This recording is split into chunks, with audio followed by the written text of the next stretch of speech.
이름은 장권. 음성에 살고 있고, 한번 아버님은 지난 1월 달에 돌아가시고, 어머니만 모시고 있고, 아내하고 딸하고 아들하고 둘 두고 있고, 행복한 가정을 이루고 살고 있습니다. 재미있는 건 아니고, 동네에서 철렵을 하다가 물에 빠졌는데, 물이 깊어가지고 사람에 나오지 못해가지고 사람에 한참 허부적거렸는데, 동네 형들이 건져내서, 인공호흡도 하고, 살려놓은 것도 있고, 또 하나는 나무 위에 올라갔다가 밑으로 떨어졌는데도 하나도 상처도 안 입고 있던 거가 기억이 납니다. 어린 시절 살던 곳이 동네 이름이 용댕인데 제 이름이 장권이라서 용댕이 장군이로다가 지금도 별명을 쓰고 있습니다. 지금은 용댕이 장군이라는 게 뿌듯하고 아주 듣기도 좋습니다. 어린 시절 동네에서 4-5명의 친구가 있었는데 한 친구가 어릴 때부터 굉장히 약하고 병도 많이 있었고 그런 친구가 있었어요. 근데 이제 학교도 같이 데리고 다니고 또 책가방도 들어주고 그러는데 그 병에 걸려서 죽었어요. 그래서 아주 안타까운 친구가 하나 있었는데 지금도 그 어린 시절을 생각하면 그 친구 생각이 가끔 나고 있습니다. 가족 하면 많이 생각이 나는데요. 사실 이제 저희들 세대에서는 그때 당시에 너나 없이 어려웠던 시절이라서, 많은 공부를 못 시켰지만, 제 자식 세대에는 열심히 공부를 가르치고 또 공부를 시켜서 지금은 남부럽지 않는 가족을 이루고, 남보다는 더 열심히 살아가서 가족이 더 튼튼한 우리가 되지 않나 생각이 되고 앞으로 더 사랑스럽게 가족을 이루어서 살았으면 하는 바람입니다. 그때 당시에는 너나 할 것이 어려웠던 시절이고 그러다 보니까 결혼을 생각지도 않았었는데 저희 아버님이 저 경기도 이천에서 며느리를 골라서 아버님한테 고맙고 또 지금의 아내한테 고마움을 느끼고 있습니다. 아버님이 중매하셔가지고 자식이 아닌 것처럼 해가지고 사람의 했는데 나중에 자식이라고 그러니까 지금의 아내가 조금은 실망을 했겠지만 그래도 잘생긴 얼굴 보고 쫓아와서 지금은 잘 살고 있습니다.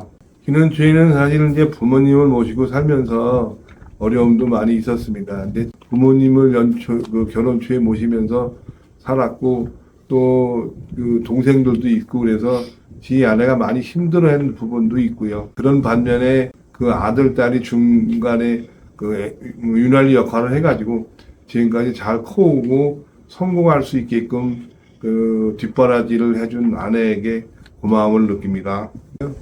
사실 저는 무신론자였었습니다. 결혼 전에는 속세 하고 어울렸지만 결혼 후에는 처갓집이 기독교 집안이라서 하나님을 믿고 기독교를 다니면서 그때 당시에부터 절제된 생활도 하고 기독교로서 인인으로서 잘 살라고 하는 그런 생각을 가진 게 아마 전환점이 아니었었나 생각이 됩니다.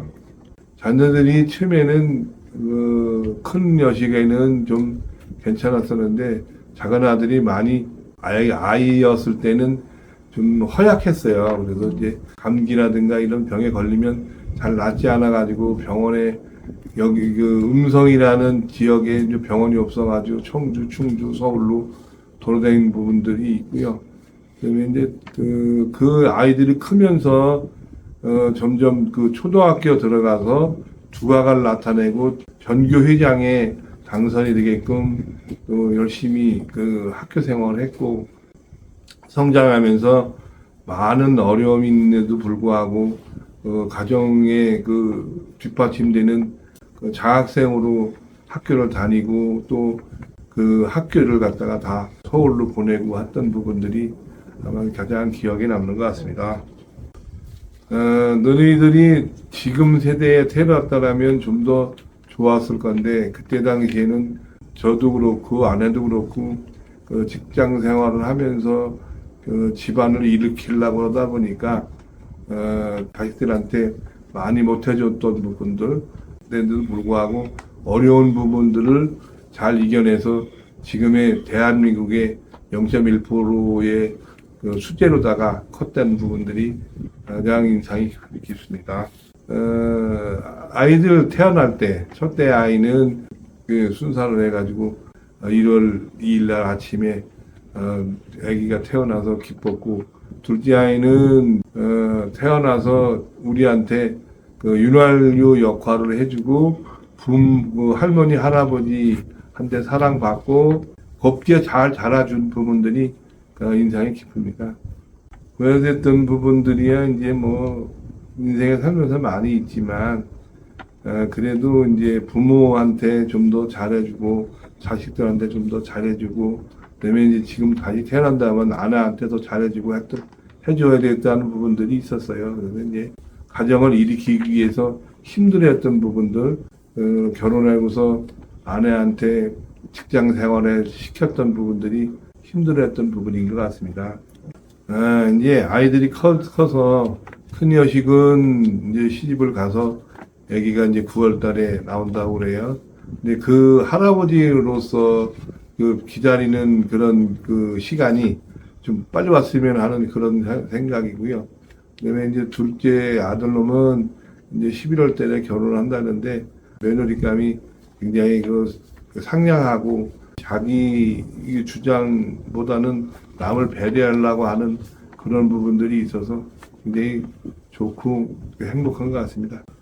취미는 사실 이제 골프도 좀 치고 운동도 좀 하고 그랬었는데 저녁에 이제 아내하고 같이 저녁 먹고 산책을 하면서 하루 있었던 일과 또 지난 과거 또 앞으로의 계획 이런 부분들을 걸으면서 그렇게 지내는 것이 요즘은 그 일과가 됐습니다.